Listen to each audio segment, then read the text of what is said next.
Today, we are going to take that feeling of being broken and turn it completely on its head. This isn't just about positive thinking, it's a real strategic toolkit for building resilience. And the best part? It's all backed by some pretty fascinating, super practical science. I mean, let's just get real for a second. Have you ever felt that? It's that quiet little voice in the back of your head whispering that you're just not quite right, even when you're trying your absolute hardest. If you're our kind of person, you know exactly what I'm talking about. Well, that feeling, it actually has a name, and it's probably not what you think. We throw around the term low self-esteem a lot, but this is deeper. It's called toxic shame. And just understanding that difference is the key that unlocks everything else. Okay, so the very first tool in our kit is simply getting the language right. And trust me, this isn't just about words. This distinction can literally reframe how you see yourself.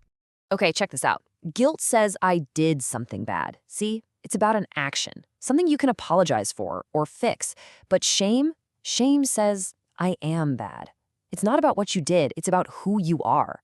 It's the belief that you, at your core, are the mistake. And that's a brutal place to live. And here's the real kicker. For so many of us, especially if you're neurodivergent, this shame didn't start inside you. You absorbed it. It was built drop by drop from all those little moments. A teacher's disappointed sigh, a friend who just disappears, being told you're too sensitive. You basically learned to criticize yourself before anyone else could.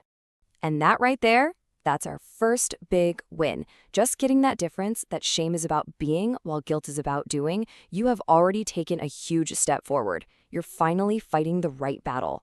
All right, let's do a hard pivot. We're going from psychology straight into biology.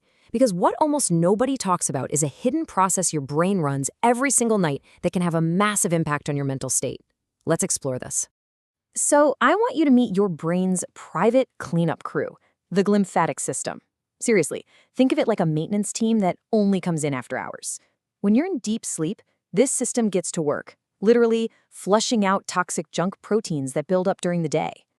Just how important is this? Well, get this. When you're in deep sleep, this cleaning process is up to 60% more efficient. When you're awake, it's barely doing anything. So deep sleep is prime time for brain health. So what's the hack? What's this secret trick here? Well, researchers at Stony Brook University found it, and it is so simple you're gonna love it. Sleeping on your side is the most efficient position for this brain cleaning process. Your back, less efficient, and your stomach, the least efficient. It's just a simple physical tweak with a huge biological payoff. And that's the whole point. You don't need some fancy gadget or complicated routine. This is a totally safe, super practical way to support your brain. It's a small act of kindness you can do for yourself, literally tonight. Okay, on to our next tool.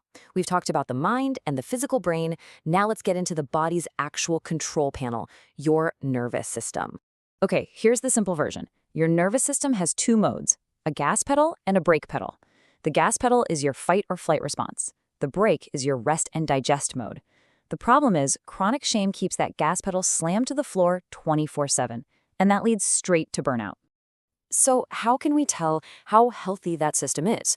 Well, there's this amazing metric called heart rate variability, or HRV.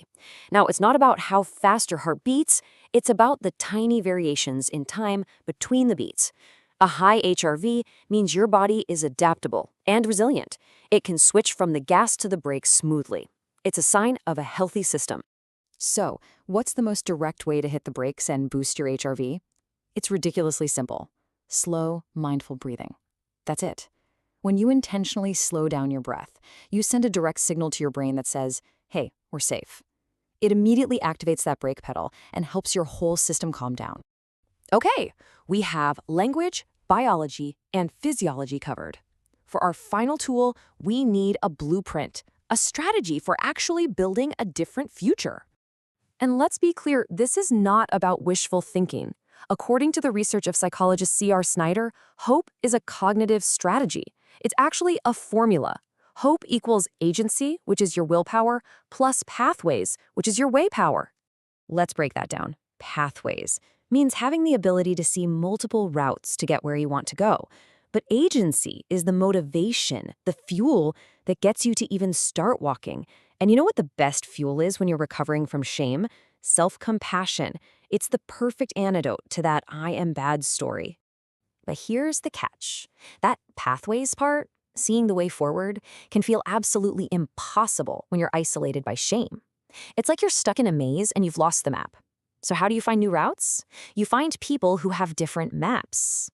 And this is just so important. For people like us who have felt misunderstood our whole lives, being in a group with people who get it is a total game changer. It's where you find out you're not alone and you start to see pathways you never could have imagined on your own. And look, creating something like this doesn't have to be some big, scary thing. It really just comes down to these basic, totally doable steps. You just need a purpose, a plan, and a few people. The structure itself creates the safety you need to build that hope together. So let's just recap the toolkit we've built. We've got the right words to name the problem, we've got a simple body hack for your brain, we have a reset button for your nervous system, and we have an actual science-backed strategy for building hope. And look, if you take away only one thing from this entire explainer, please let it be this. You were never broken. You were misunderstood. And learning to treat yourself with respect isn't an indulgence. It is the medicine. So we've talked about how slowing your breath is the key. But what if there are specific rhythmic cycles, exact timings for your inhales and exhales that science has proven can trigger the most powerful and immediate calming effect possible? If you found this toolkit valuable, maybe share it with one person who needs to hear they were never broken either. If this touched your heart, please subscribe, like, and share it with your family. Save this for more meaningful content ahead.